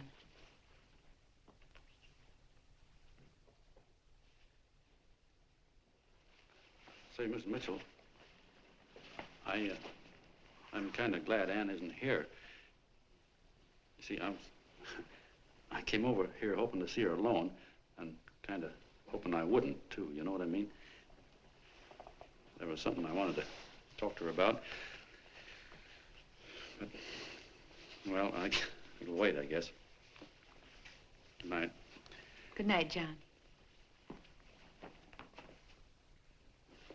Say, look, Mrs. Mitchell, have you ever been married? Oh, I'm sure you have. Gosh, that's pretty silly. I guess you must think I'm kind of batty. Well, I guess I'd better be going at that. John, my husband said, I love you. Will you marry me? You did? What happened? I married him. Well, yeah, that's what I mean, see? It was easy as all that, huh? Uh-huh. Yeah, but look, Mrs. Mitchell, you know, I love Anne, and it's going to be awfully hard for me to say it because, well, you know, she's so wonderful. And, well, the best I ever was a Bush League pitcher. And, you know, I think she's in love with another man, the one she made up. You know, the real John Doe. Well, that's pretty tough competition. I bet you he'd know how to say it all right. On me, I get up to it and around it and in back of it, but I never get right to it. You know what I mean? So the only chance I've got is, well, if somebody could kind of give her a warning, sort of prepare her for the shock. You mean you'd like me to do it? Hmm? Well, I was thinking that, yeah, you know, sort of break the ice. Of course I will, John. See, well, thank you, Mrs. Mitchell. Hey, you're okay.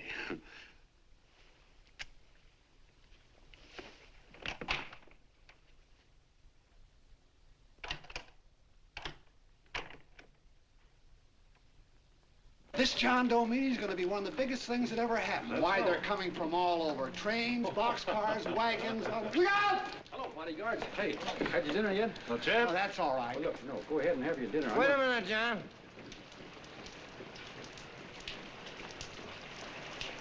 Hello, Mr. Connell. How are you, John? John, I want to have a little talk with you. What's the matter? Are you falling? Come on. Hey, boss. Oh, quiet. Say, tell me something. Did you read the speech you're going to make tonight?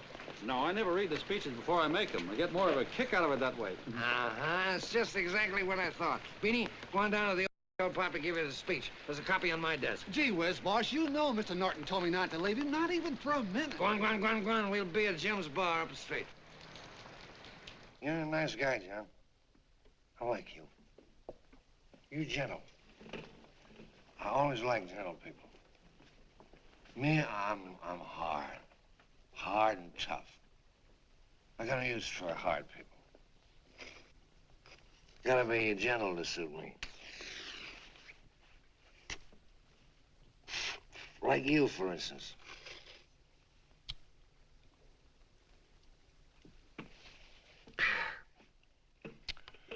Yep, I'm hard.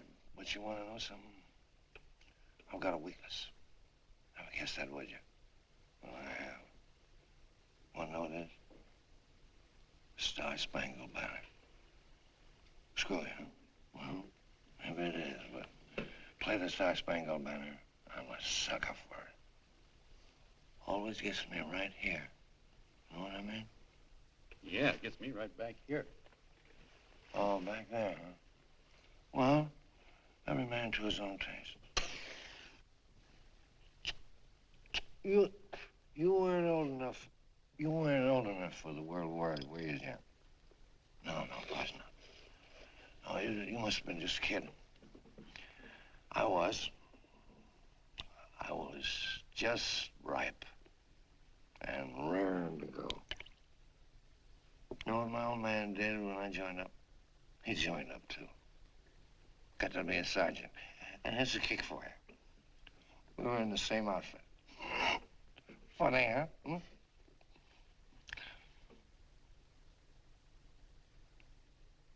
He was killed, John.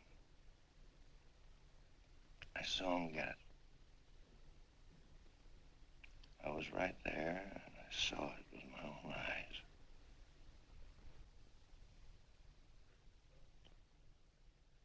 Me, I came out without a scratch. That is, excepting my ulcers.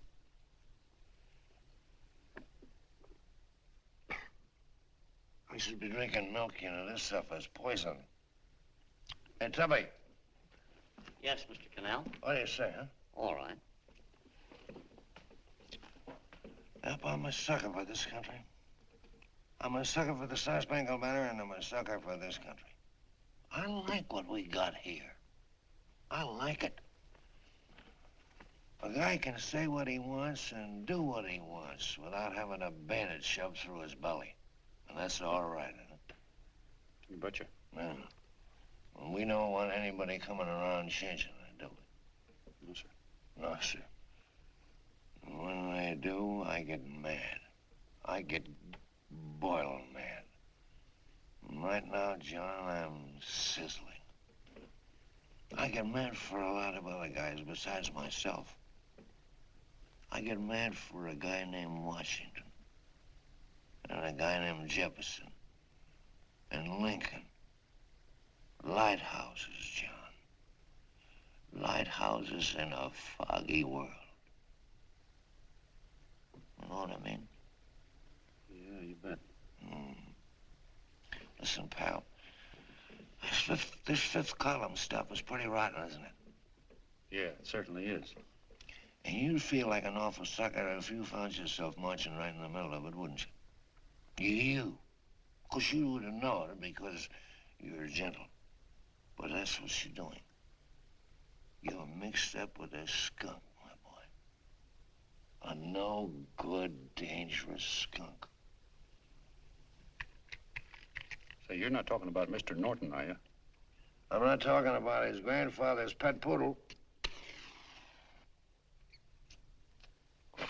You must be wrong, Mr. Cannell. Because he's been marvelous about the John Doe clubs. Yeah? Say, you're sold on this John Doe idea, aren't you? Sure. Yes, sir. I don't blame you. So am I. It's a beautiful miracle. A miracle that can only happen right here in the good old USA. And I think it's terrific. What do you think of that? Me, hard-boiled Cannell, and I think it's plenty terrific.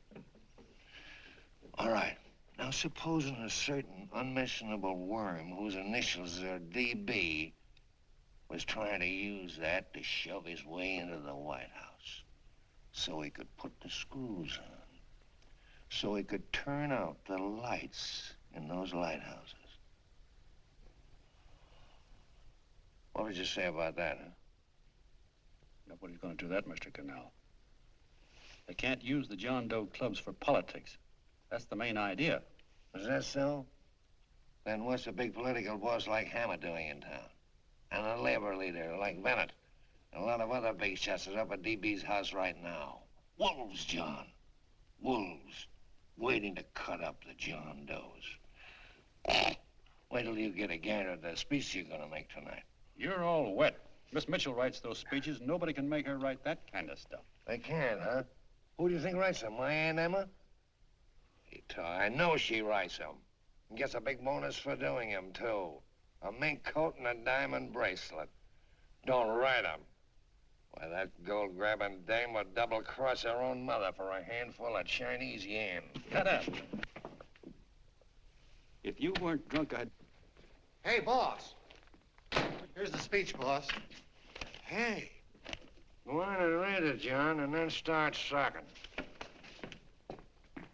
Hey, wait a minute, Mr. Doe. Tubby? Yes, sir. Better bring me a glass of milk. I'm smoking too much. Yes, Charlie? Got everything all set? Fine. John Doe been taken care of? Good. How many people do you think will be there? 15,000? Oh, my, that's fine. Now, listen, Charlie. As soon as John Doe stops talking about me, I want you to start that demonstration. And make it a big one, you understand? Don't worry about that, DB. My boys are there. They'll take care of it. What? Yes, I'll be there 15 minutes after I get your call. Why, Mr. Doe. Where are they? In the dining room, sir.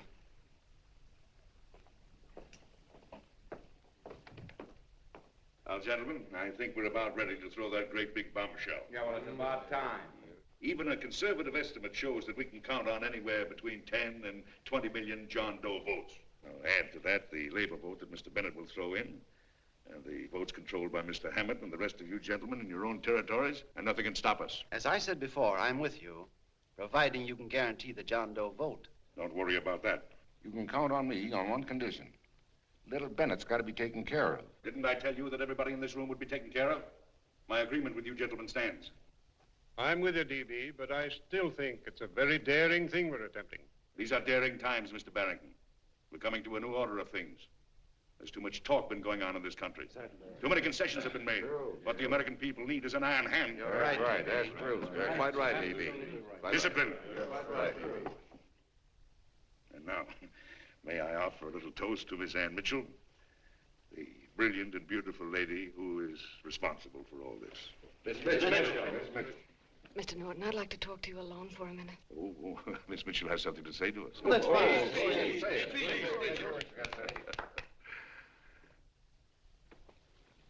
Hello.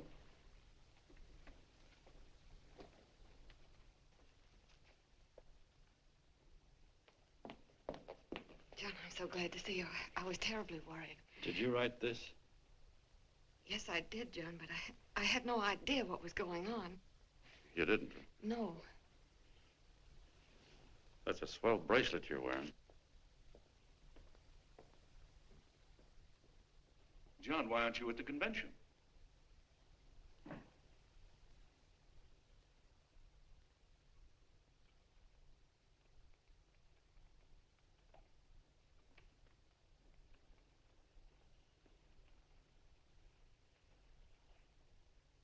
Is there anything wrong? No, nothing's wrong. Everything's fine. So there's going to be a new order of things, huh? Everybody's going to cut himself a nice fat slice of the John Does, eh? You forgot one detail, Mr. Big Shot. You forgot me, the prize stooge of the world. Why, if you or anybody else thinks he's going to use the John Doe clubs for his own rotten purpose, he's going to have to do it over my dead body. Oh, hold on a minute, young man. Hold on. That's rather big talk. I started the John Doe clubs with my money. And I'll decide whether or not they're being properly used. No, you won't. You're through deciding anything. And what's more, I'm going down to that convention and I'm going to tell those people exactly what you and all your fine feathered friends here are trying to cook up for them. And I'm going to say it in my own words this time. Stop it, baby. You ruined us, D.B. Wait a minute, fella. My uncle wants to talk to you. Listen to me, my son. Before you lose your head completely, may I remind you that I picked you up out of the gutter and I can throw you right back there again? You've got a nerve accusing people of things. These gentlemen and I know what's best for the John Does of America, regardless of what tramps like you think. Get off that righteous horse of yours and come to your senses. You're the fake. We believe in what we're doing. You're the one that was paid the 30 pieces of silver. Have you forgotten that? Well, I haven't. You're a fake John Doe, and I can prove it.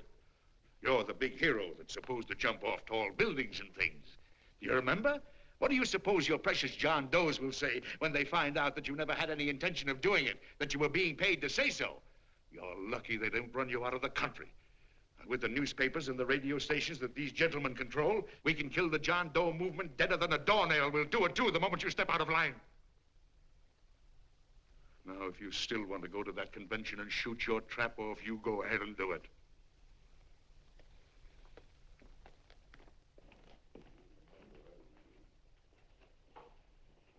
You mean to tell me you'd try to kill the John Doe movement if you can't use it to get what you want?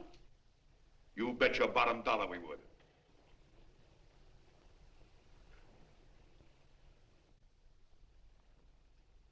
Well, that certainly is a new low. I guess I've seen everything now. You sit there back of your big cigars and think of deliberately killing an idea that's made millions of people a little bit happier. An idea that's brought thousands of them here from all over the country, by bus and by freight and jalopies and on foot, so they can pass on to each other their own simple little experiences. Why, look, I'm just a mug and I know it, but I'm beginning to understand a lot of things. Why, your type's as old as history. If you can't lay your dirty fingers on a decent idea and twist it and squeeze it and stuff it into your own pocket, you slap it down. Like dogs, if you can't eat something, you bury it. Why, this is the one worthwhile thing that's come along. People are finally finding out that the guy next door isn't a bad egg. That's simple, isn't it? And yet a thing like that's got a chance of spreading till it touches every last doggone human being in the world, and you talk about killing it. Why, when this fire dies down, what's going to be left? More misery, more hunger, and more hate. And what's to prevent that from starting all over again? Nobody knows the answer to that one, and certainly not you with those slimy, bollixed-up theories you got. The John Doe idea may be the answer, though. It may be the one thing capable of saving this cockeyed world. Yet you sit back there on your fat hulks and tell me you'll kill it if you can't use it. Well, you go ahead and try. You couldn't do it in a million years with all your radio stations and all your power. Because it's bigger than whether I'm a fake. It's bigger than your ambitions, and it's bigger than all the bracelets and fur coats in the world. You bet it is, John. And that's exactly what I'm going down there to tell those people. A minute, you ungrateful rat. My uncle's been too good. He's getting away. John! Give me the bullet. John! I've always told you, D.B., you're playing him with dynamite. Which way? All right, now, girl, get away. Before he gets through tonight, he'll ruin us all. I'll stop him cold. Don't worry, I've been ready for this. John! Oh, John, please listen to me. Please, I can explain everything, John. I didn't know what they were going to do. Let me go with you, John. John, please. Go ahead, driver. Ballpark. Explain it to you, John. Please let me go with you. Please. John! Mr. Martin wants to see you. Listen to me, Mayor Lovett. You do as I say. I want them both arrested. You tell the police department to pick up Cannell. I've got the girl here. I've got the bullet. I don't care what you charge him with. If you're worried, let him go in the morning, but keep him in jail overnight. Hello, Bulletin. Put that wire on.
Gentlemen, one moment, John. We begin with a short prayer. Quiet, please.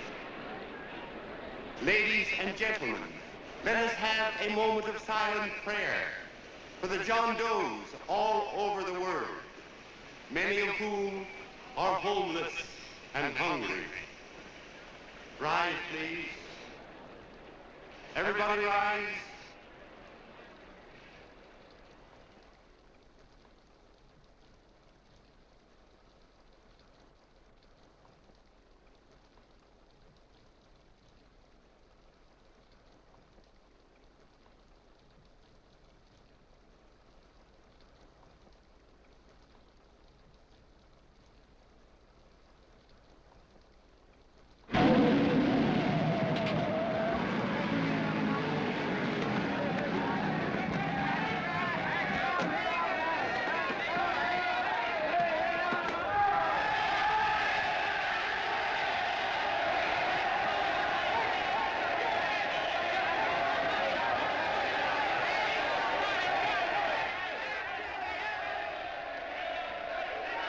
Newsboys.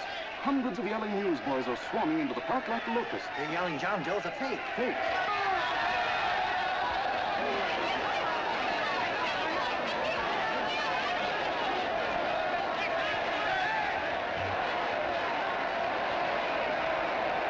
Federal investigation urged by Chamber of Commerce. How could he be a fake? It must be some kind of a gag.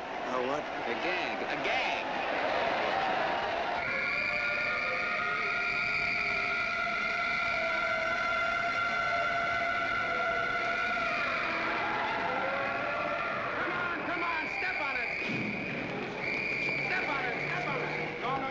now, so let's get going. Wait for the paper. Hey, miss, will you autograph my balloon? Sure.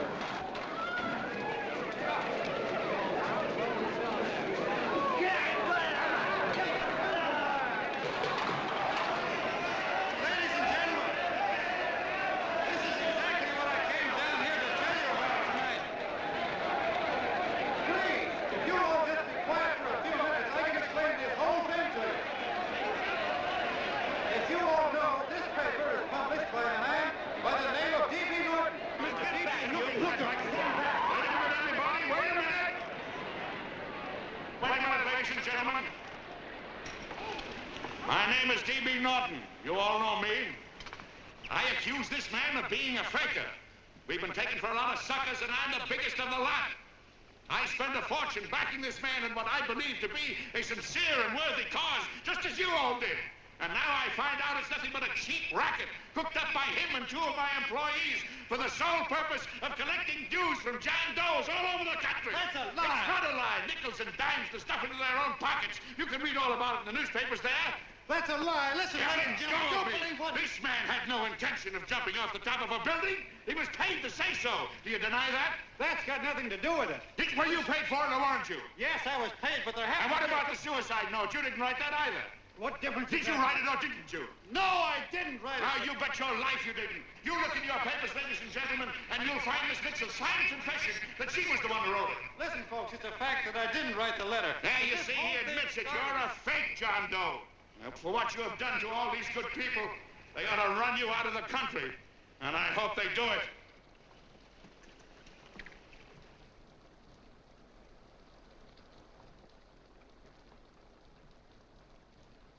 Speak up, John. We believe you. Please, listen, folks. Now that he's through shooting over his face, I've got a couple of things to tell you about. Come on, the rest of you get in here and riot. Break this crowd up. Come on. I'm sorry, folks, but we can't hear him anymore. Something's gone wrong with the loudspeakers. John Doe's a fake! Boo! They can't hear me. Boo! This thing's not working. Ladies and gentlemen.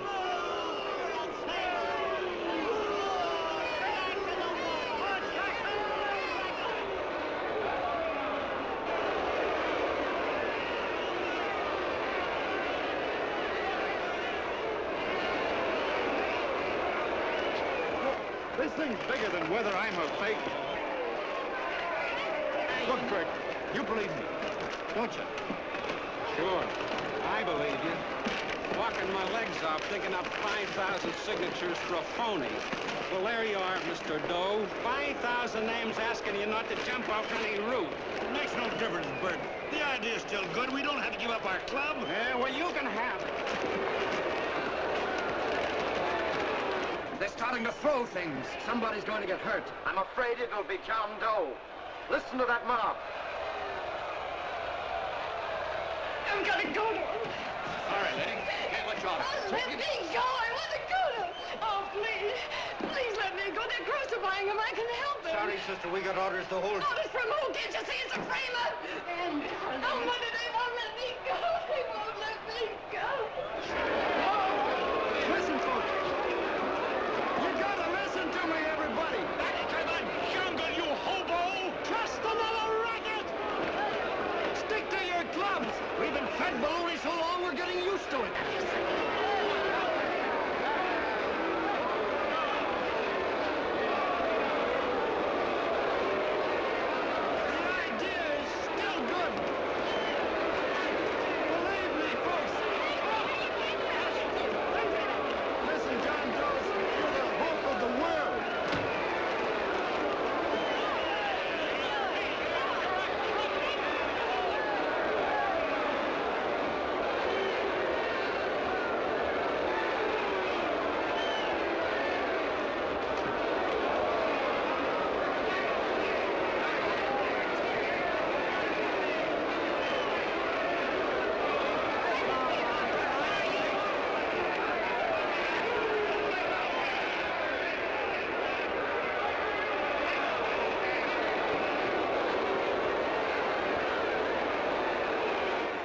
Managed to get him out of the park.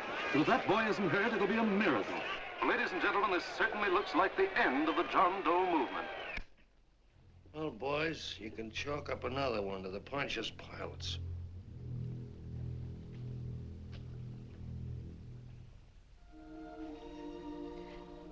I should have been there. I could have helped him. He was so all alone. A lot of us are going to be mighty ashamed of ourselves after tonight. We certainly didn't give that man much of a chance.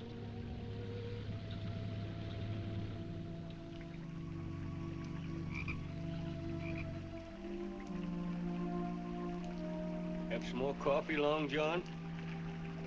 No thanks, Carl.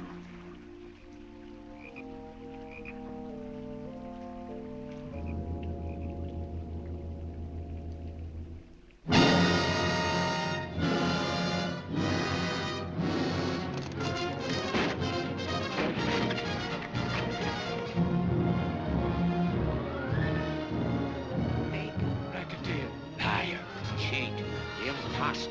Why don't you jump? Christmas Eve at midnight. Bye, Mr. Doe. You're a wonderful man. And God bless you, my boy. Now get in there and pitch. You're a fake, John Doe, and I can prove it. You're the big hero who's supposed to jump off tall buildings and things. Do you remember? What do you suppose your precious John Does will say when they find out that you never had any intention of doing it, that you were being paid to say so? Christmas Eve at midnight.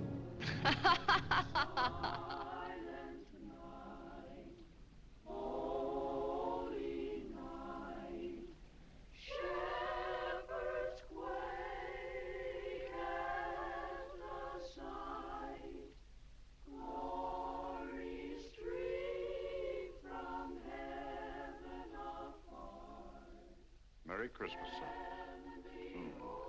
Merry Christmas.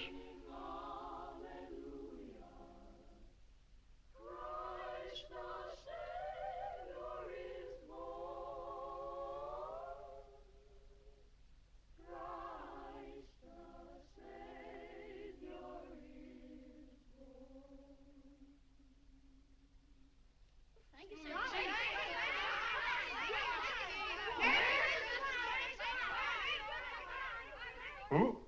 John Doe.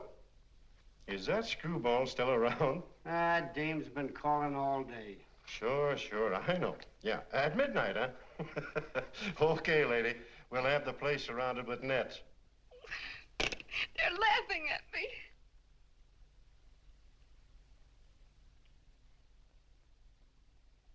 You're a sick girl, Anne. You better take it easy. Whom are you calling now? You called that number not 10 minutes ago. Hello, Mr. Canal. Have you seen him yet? Have you... Now listen, Ann, he can't possibly get in without our seeing him. I'm watching the side door and the colonel's out front, so stop worrying. Oh. Thank you.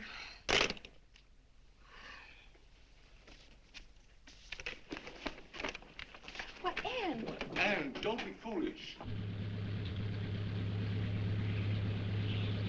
If this isn't the craziest, the battiest, the looniest wild goose chase I ever heard of. Oh, shut up, Bert. Sourpuss is right. Yeah, well, if he is, I'm a banana split. That man is going to be on that roof. Don't ask me how I know. I just know, and you know it as well as I do. Sure. I'd like to believe in fairy tales, but a guy that's a fake isn't going to jump off any roof. I don't think he was any fake, not with that face. And anyway, what he stood for wasn't a fake. Okay, honey, okay.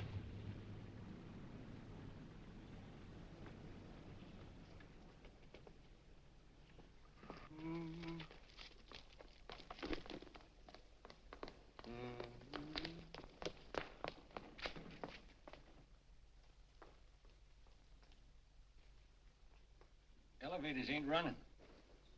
Colonel, You shouldn't get out of bed, miss. has he been here? No. Have you seen him? I ain't seen him for a week. Where's Canal? He's watching the other door. Oh, gee, you're swell.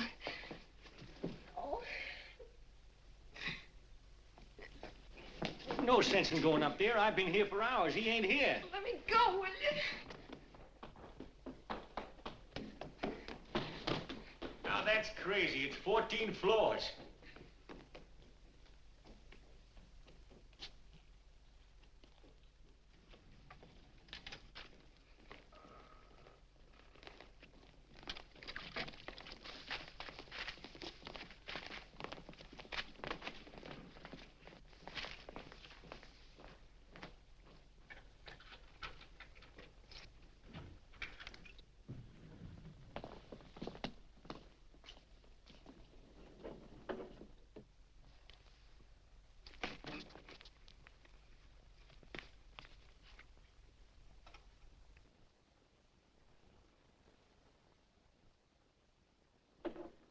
far as the elevator goes. We gotta walk up to the tower.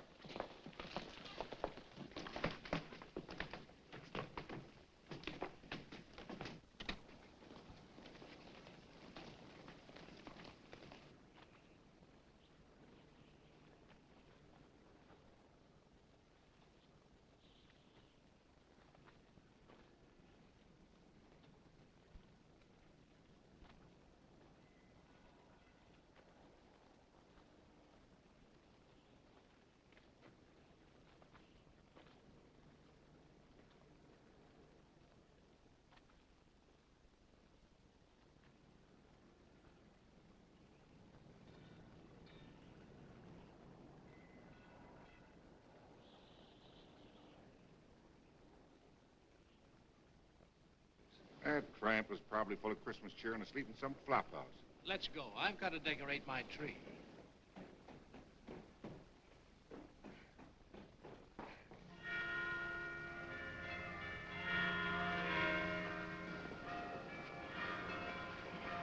Well, I give up. I don't know what gave us the idea that we need attempt anything like this. I guess you're right. I'm afraid the joke's on us. Let's go. I hope nobody finds out we've been here.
I wouldn't do that if I were you, John.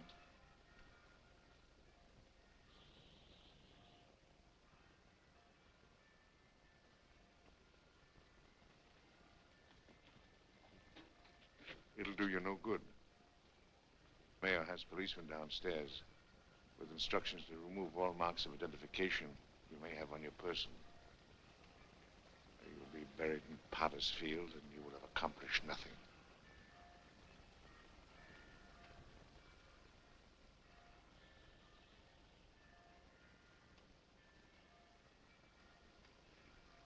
I've taken care of that.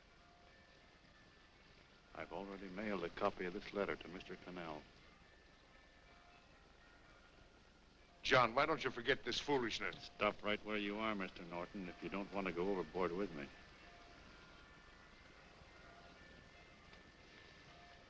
I'm glad you gentlemen are here. You killed the John Doe movement, all right. But you're going to see it born all over again.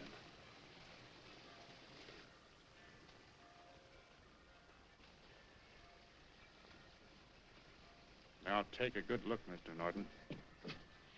John! John! Oh, John, no, I won't let you unlock it, darling. Oh, please. Please don't give up. We'll start all over again. Just you and I. It isn't too late. The John Doe movement isn't dead yet. You see, John, it isn't dead or they wouldn't be here. It's alive in them. They kept it alive by being afraid of it. That's why they came up here. Oh, darling. Sure, it should have been killed. It was dishonest. But we can start clean now. Just you and I. It'll grow, John, and it'll grow big because it'll be honest this time. Oh, John, if it's worth dying for, it's worth living for. Oh, please, John. Oh. Oh, please, please, God, help me. John, look at me. You want to be honest, don't you? Well, you don't have to die to keep the John Doe idea alive. Someone already died for that once. The first John Doe. And he's kept that idea alive for nearly 2,000 years. It was he who kept it alive in them. And he'll go on keeping it alive forever and always. For every John Doe movement these men kill, a new one will be born. That's why those bells are ringing, John. They're calling to us. Not to give up, but to keep on fighting, to keep on pitching. Oh, don't you see, darling? This is no time to give up. You and I, John, we... Oh, no. No, John. If you die, I want to die, too. Oh, I love you. Oh, John.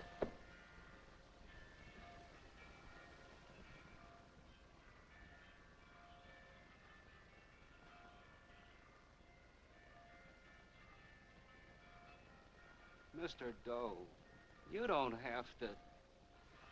We're with you, Mr. Doe. We just lost our heads and acted like a mob. What Bert's trying to say is that we need you, Mr. Doe. There were a lot of us that didn't believe what that man said. We were going to start up our John Doe Club again, whether we saw you or not. Weren't we, Bert? And there were a lot of others that were going to do the same thing. Well, Mr. Sourpuss even got a letter from his cousin in Toledo. I got it right here, Mr. Doe. Only it'd be a lot easier with you. Please. Please come with us, Mr. Doe.